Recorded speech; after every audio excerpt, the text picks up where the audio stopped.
அனைவருக்கும் வணக்கம்.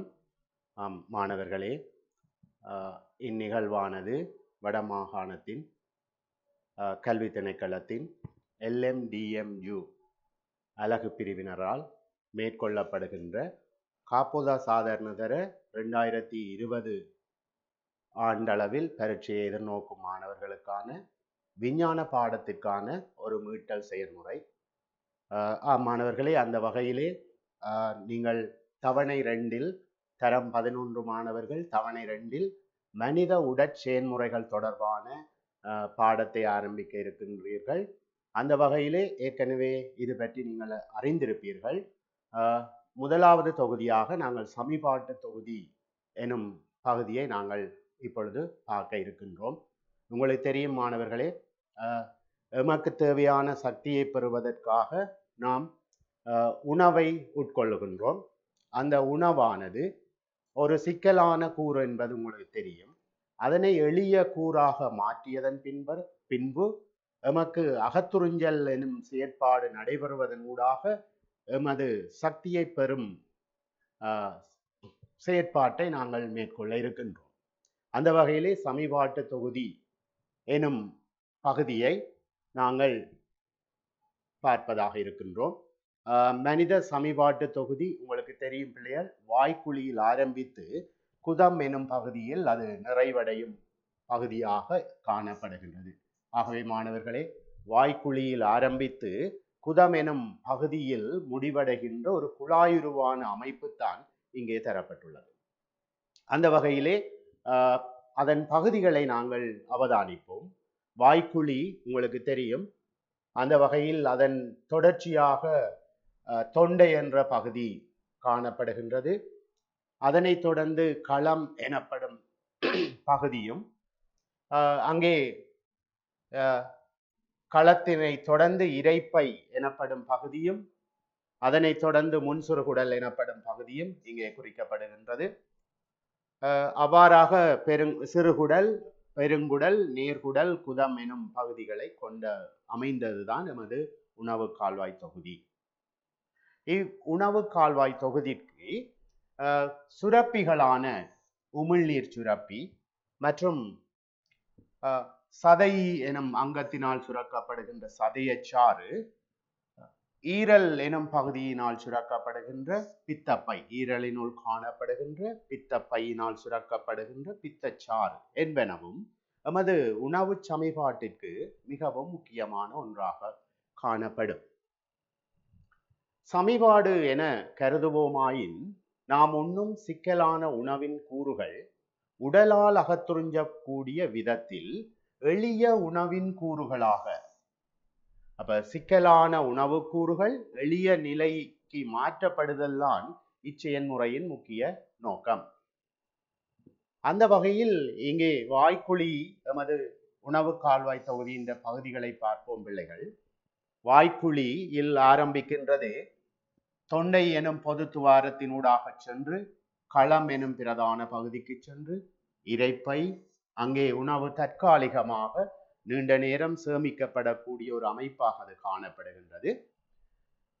அதனைத் தொடர்ந்து அங்கே சமிபாட்டுக்குரிய ஆயத்தங்கள் நடைபெறும். உங்களுக்கு தெரியும், வாய்க்குழி எனப்படுவது மாப்பொருள் சமிபாட்டிற்குரிய ஒரு ஆரம்ப இடமாக கருதப்படும். கடந்த கால வினாக்களிலே இவ்வாறாக அமைப்புகள், அதாவது கடந்த கால வினாக்களிலே இதை கேட்டிருக்கின்றார்கள். களம் எனும் அமைப்பை கருதுவோமானால் அங்கே சுற்றுச்சுருங்கல் அசைவென்றது மிக முக்கியமான ஒன்றாக கருதப்படும். பின்னுக்கு நாங்கள் வேற வினாக்களில் அது தொடர்பாக பார்ப்போம். இரைப்பை தொடர்ந்து முன்சுறுகுடல் அகத்துறிஞ்சலுக்கான பெருமளவு சடைமுலைகளை உள்ளடக்கிய பகுதியாக அது காணப்படுகிறது.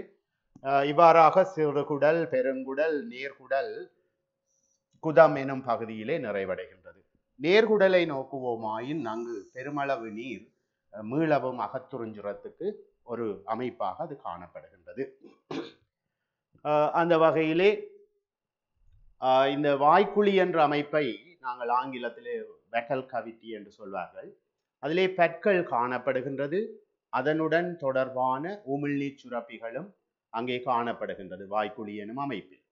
பற்களிலே வகைகளாக பிரிக்கப்பட்டிருக்குது. வெட்டும்பல், வேட்டைப்பல், முன்கடவாய்ப்பல், கடைவாய்ப்பல் எனும் பகுதிகள். இவை உணவை பௌதீக முறையிலே சிறு சிறு துண்டுகளாக உடைத்து அல்லது கிழித்து அரைத்தல் போன்ற செயற்பாடுகளில் இந்த பற்கள் உதவுகின்றது. நாக்கு உமிழ்நீர், அதாவது உணவில் உள்ள சுவையை அறிகிறது. எங்களுடைய நாக்கிலே பெருமளவு சுவையரம்பர்கள் காணப்படுறதால அவ்வாறான செயற்பாட்டை நாங்கள் அறிஞ்சு கொள்றோம். உணவின் சுவையை அறிகிறோம். உணவு உமிழ்நீருடன் கலக்க உதவுறதும் இந்த நாக்கு. உணவின் கூறுகள் துண்டாக்கப்பட உதவுதல், பற்களுக்கு அந்த உணவு திரளைகளை அங்கும் இங்கும் கொண்டு செல்வதன் மூலமாக சமிபாடு, அதாவது பொறிமுறை சமிபாடு ஏற்படுறதுக்கு உதவி செய்கின்றது. நாங்கள் உமிழ்நீர் சுரப்பி தொடர்பாக பார்க்கின்றோம். இங்கே கருதப்படுகின்ற உணவை ஈரலிப்பாக்குறது, அதாவது வாய்க்குழிக்குள் செல்லப்பட்ட உணவு ஈரலிப்பாகிறதோட உணவில வார நுண்ணங்கிகள் அளிக்கப்படுறது.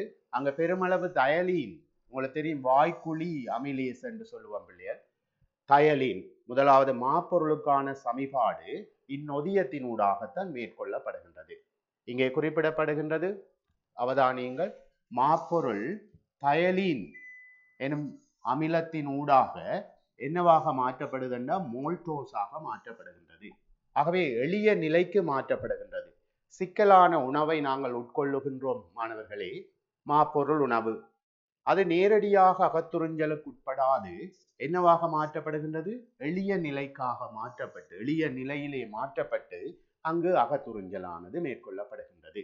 ஆகவே சமிபாட்டிலே நாங்கள் இருவகை சமிபாடுகளை அவதானிக்கின்றோம். ஒன்று பொறிமுறை சமிபாடு எனவும் மற்றவை இரசாயன சமிபாடு எனவும் நாங்கள் அவதானிக்கலாம். அதனைத் தொடர்ந்து உணவு கால்வாய் தொகுதியின் பகுதியாக களம், வாய்க்குழியிலிருந்து இரைப்பை வரை சுற்றுச்சுருங்கல் அசைவு மூலம்தான் உணவு திரளைகள் இரைப்பையை நோக்கி செல்கின்றது. ஆகவே இந்த சுற்றுச்சுருங்கல் அசைவென்பது களம் எனப்படும் பகுதியிலே நடைபெற தொடங்குகின்றது. ஆகவே சுற்றுச்சுருங்கல் அசைவு தொடர்பாக நீங்கள் கருத்தில் கொள்ள வேண்டும். உணவு கால்வாய் தொகுதியின் பகுதியாக அடுத்து இரைப்பை தசை செறிந்த ஒரு அகன்ற பையாக காணப்படுவதுடன் அங்கு HCl என ஐதரோகுளோரிக் அமிலம், HCl எனப்படும் ஐதரோகுளோரிக் அமிலம் சுரக்கப்படுகின்றது.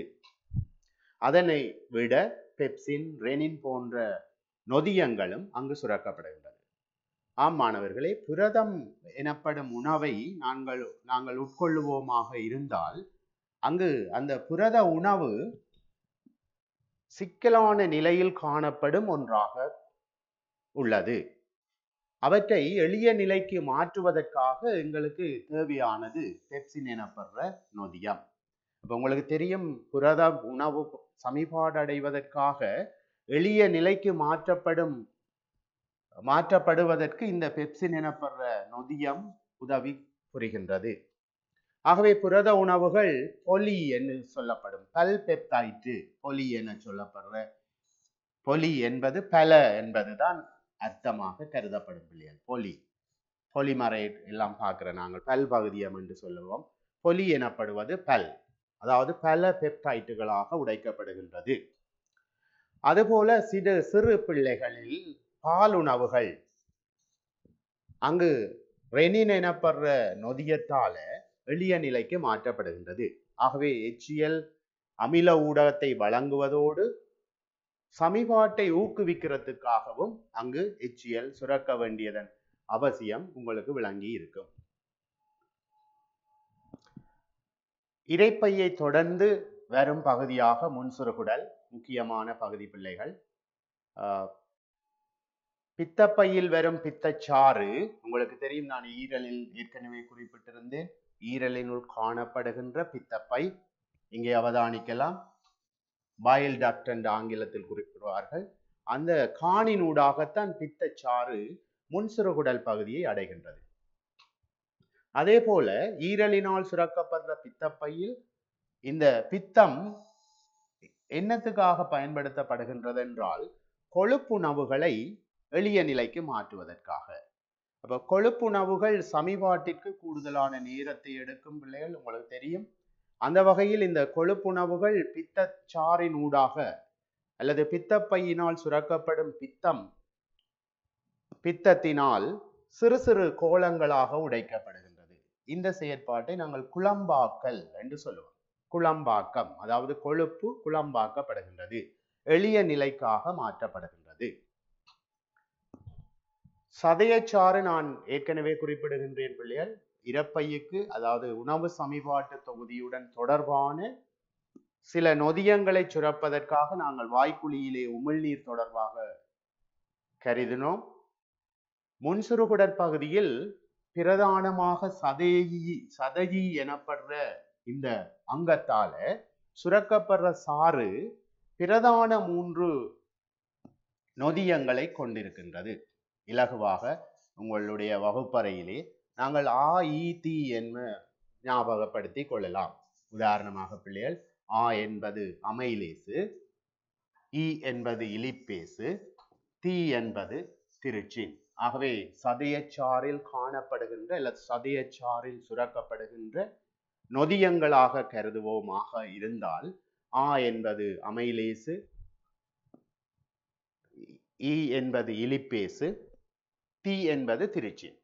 ஆனாலும் இந்த 3 வெவ்வேறு நொதியங்களினாலும் வெவ்வேறு உணவு பதார்த்தங்கள் எளிய நிலைக்கு மாற்றப்படுவதை அவதானிக்கலாம். ஆகவே அந்த வகையிலே மாப்பொருள் அமைலேசு எனப்படும் நொதியத்தினால் மோல்டோஸாக மாற்றப்படுகின்றது.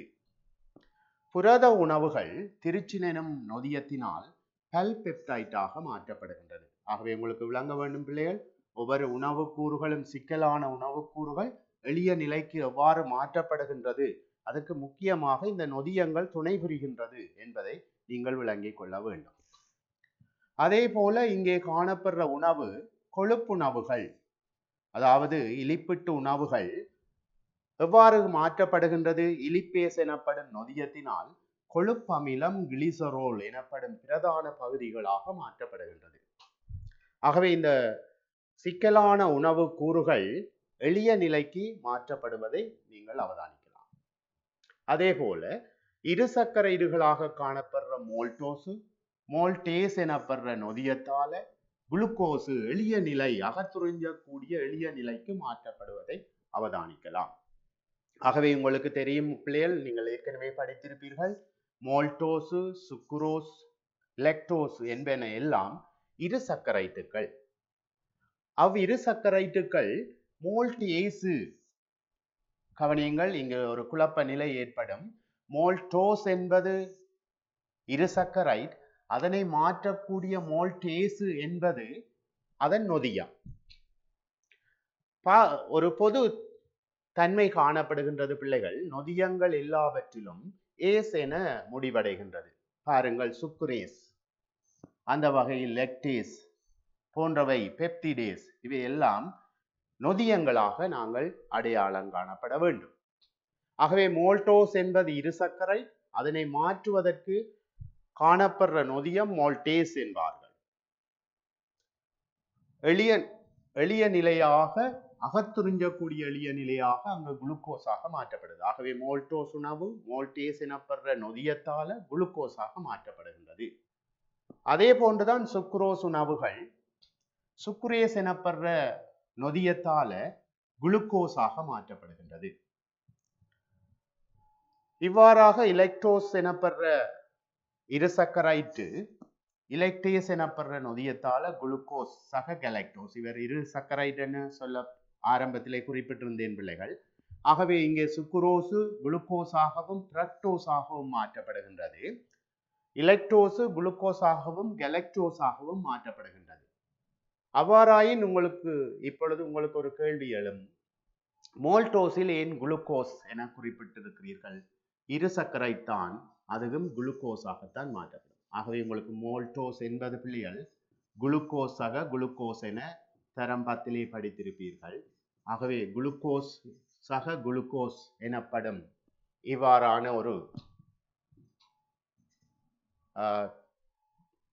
இரு சக்கரைடுகள், அதாவது எளிய நிலையில் மாற்றப்படும் அமைப்பாக அது மாற்றப்படுகின்றது. அதாவது மோல்டோஸ் எனப்படுற இருசக்கரைட்டு மோல்டேஸ் எனப்படுற நொதியத்தால குளுக்கோஸாக அது மாற்றப்படுகின்றது.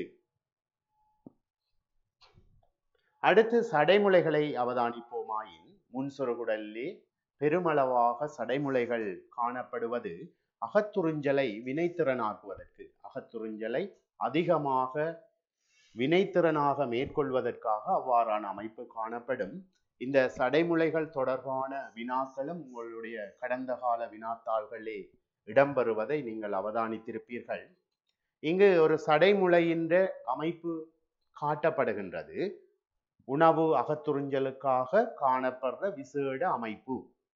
இது போன்ற பல சடைமுலைகள் நமது முன்சுருகுடல் பகுதியிலே காணப்படுகின்றது. பெருங்குடல் பகுதி, அதனை தொடர்ந்து வரும் பெருங்குடல் பகுதியை பார்த்தீர்களானால் பாகுத்தன்மையான பதார்த்தங்களிலிருந்து நீரை அகத்துறிஞ்சுவதற்காக அது காணப்படுகின்றது. நேர்குடல் தற்காலிகமாக மலத்தை சேமிக்கின்றது. நான் முன்னர் குறிப்பிட்டிருந்தேன் பிள்ளைகள், பெருமளவு நீர் பெருங்குடலின் ஊடாக அகத்துறிஞ்சப்படுவதை குறிப்பிட்டிருந்தேன். நேர்குடல் அல்ல, பெருங்குடலிலே கூடுதலான நீர் உறிஞ்சி திண்மமாக மாற்றப்படுவதற்கு, அதாவது சமிபாடடையாத உணவு பெருமளவு அங்கே நீர் அகத்துறிஞ்சுவதன் மூலமாக திண்ம நிலைக்காக மாற்றப்படுகின்றது. அப்ப சமிபாடடையாத உணவை அகத்துறிஞ்சப்படாத அல்லது சமிபாடடையாத உணவுகளை வெளியேற்றுகின்ற செயற்பாட்டினை குதம் எனப்படும் பகுதி மேற்கொள்கின்றது. ஆகவே இந்த சமிபாடடையாத உணவு மலமாக வெளியேற்றப்படுகின்றது. இந்த நேரத்திலே நாங்கள் மலம் எனப்படுவது ஒரு சமிபாடடையாத உணவின் எஞ்சிய கூறு அல்லது எஞ்சிய பகுதிகள் என்று சொல்லுகின்றோம். இங்கு அனுசேப தொழிற்பாடுகளின் மூலமாக இந்த மலம் எனப்படுவது உருவாக்கப்படுவதில்லை. ஆகவே அவர் கழிவு அல்ல. உங்களுக்கு தெரியும், மலம் எனப்படுவது கழிவு அல்ல என்பதை கடந்த கால வினாக்களிலே கேட்கப்படுகின்றது. ஆகவே மலம் ஒரு கழிவு என்று சொல்றது இல்லை. அவ்வாறாயின் கழிவு எனப்படுவது யாது? கழிவு அனுசேப தொழிற்பாடுகளின் போது உருவாக்கப்படும் மனிதனுக்கு தேவையற்ற பதார்த்தங்களாக கருதப்படும். ஆகவே மலம் கழிவு இல்லை என்பது உங்களுக்கு தெரிஞ்சிருக்க வேணும். சமிபாட்டு, நாங்கள் இதுவரையில் சமிபாட்டு தொகுதியுடன் தொடர்பான பகுதிகள், நமது உணவு கால்வாய் தொகுதி அல்லது சமிபாட்டு தொகுதியின் பகுதிகளை நன்கு அவதானித்தோம். அந்த வகையில் இந்த சமிபாட்டு தொகுதியோடு தொடர்பான நோய்கள் பற்றியும் நாங்கள் பார்க்க இருக்கின்றோம். முதலாவது இங்கே உருவாக்கப்படுறது இரப்பை அலர்ச்சி.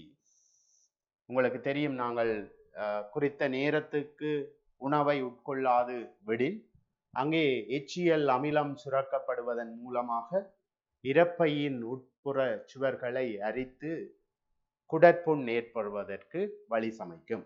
ஆகவே இரப்பை அலர்ச்சி சமிபாட்டு தொகுதியுடன் தொடர்பான நோயாக கருதப்படும். அதுபோன்று மலச்சிக்கல், உங்களுக்கு தெரியும், நார்த்தன்மையான பதார்த்தங்களை உணவில் சேர்க்காது விடுவோமாயின் மலம் கழித்தலின் போது ஏற்படும் சிக்கல் நிலைமை. ஆகவே நாங்கள் போதுமான அளவு நீர் பருக வேண்டும், நீரை பருக வேண்டும். அத்தோடு இந்த மரக்கறி போன்றவற்றில் காணப்படுகின்ற நார்த்தன்மையான பதார்த்தங்களை உணவில் சேர்ப்போமாயின் மலச்சிக்கலில் இருந்து நாங்கள் விடுபட முடியும். அடுத்ததாக ஏற்படுற நோய்கள் பற்றி பார்ப்போமா இருந்தால் நெருப்பு காய்ச்சல். உங்களுக்கு தெரியும், நாங்கள் இந்த உணவு நீர் மூலமாக தொற்றுதல் அடைவதன் மூலமாக அந்த உணவு நீர் அவற்றினை உட்கொள்வதன் மூலமாக மனிதன் அந்த நோயை எதிர்கொள்ள நேரிடுகின்றது, நெருப்பு காய்ச்சல். வயிற்றோட்டமும் மாசு கலந்த நீர், உங்களுக்கு தெரியும், உணவு தொடர்பாக ஏற்படுகின்ற அமைப்பு. அதுபோல அடுத்து குடல் வளரி அலர்ச்சி எனப்படுற நோய்களும் சமிபாட்டு தொகுதியுடன் தொடர்பான நோய்களாக